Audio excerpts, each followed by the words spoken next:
Kuwait నుంచి అయితే 200 మంది అయితే మనకు సాఫర్ వెళ్ళారనమాట చెన్నైకి ఎయిర్ ఇండియా ఎక్స్‌ప్రెస్‌లో.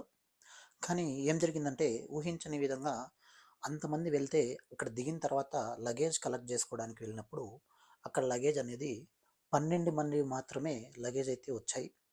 మిగతా 188 మందివి లగేజ్‌లయితే రాలేదనమాట. అక్కడున్న అధికారులకు అడిగినా, అక్కడున్న సిబ్బందిని అడిగినా గూడా ఎటువంటి సమాధానము లేదు. వాళ్ళైతే చాలా టెన్షన్ పడ్డారనమాట. చాలామంది లగేజ్‌లు రాలేదనమాట ఎయిర్ ఇండియా ఎక్స్‌ప్రెస్‌లో. కాబట్టి ఆ తర్వాత ఎయిర్ ఇండియాకి సంబంధించిన అధికారులైతే అఫీషియల్‌గా న్యూస్‌నైతే రిలీజ్ చేశారనమాట. ఎవరికైతే లగేజ్‌లు రాకన్నా ఉంటాయో వాళ్ళు ఎవరు ఇబ్బంది పడనవసరం లేదు. ఎవరు చింతించనవసరం లేదు.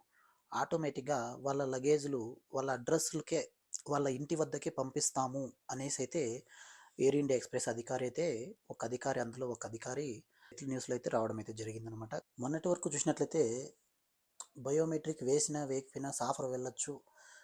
బయోమెట్రిక్‌కి ఇండియా సాఫర్ వెళ్ళడానికి ఎటువంటి ఇబ్బంది లేదు అని అన్నారు. కానీ ఇప్పుడు రీసెంట్‌గా ఏమంటున్నారంటే కువైట్‌కి సంబంధించిన అధికారులే వెల్లడించారనమాట. ఖచ్చితంగా బయోమెట్రిక్ ఉంటేనే సాఫర్ వెళ్ళగలరు. బయోమెట్రిక్ లేకుంటే సాఫర్ వెళ్ళలేరనేది తేల్చి చెప్పేశారు. అదేవిధంగా నేను కూడా ప్రయాణించాను. ఇండియాకి వెళ్ళాననమాట కువైట్ నుంచి. వెళ్ళినప్పుడు అక్కడ కౌంటర్‌లో నేను కూడా లగేజ్ ఏసే దగ్గర అక్కడున్న ఒక ఆమె అయితే అడిగింది అయిపోయిందని. నేనైతే అయిపోయింది అని చెప్పాను. అయిపోయిందన్నాక ఓకేలే అన్నాను. మళ్ళా ఆ తర్వాత నేను ఒక డౌట్ అడిగాను. ఒకవేళ కాకపోతే ఎలా అని అడిగాను.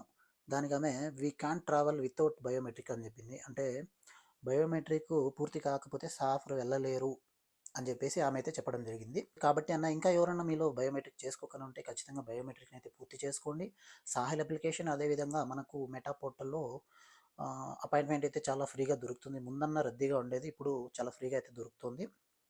అదేవిధంగా కువైట్‌లో బంగారం ధర చూసినట్లయితే 22 క్యారెట్ల బంగారం ధర 24 దినార్ల 500 ఫిల్స్‌గా నమోదైంది. అదేవిధంగా 21 క్యారెట్ల బంగారం ధర చూసినట్లయితే 23 దినార్ల 4 మియాలుగా అయితే ఉంది. అదేవిధంగా ఒక కువైటీ దినారు మన భారతదేశం రూపీస్‌లో చూసినట్లయితే రూ. 277.50 నమోదైంది.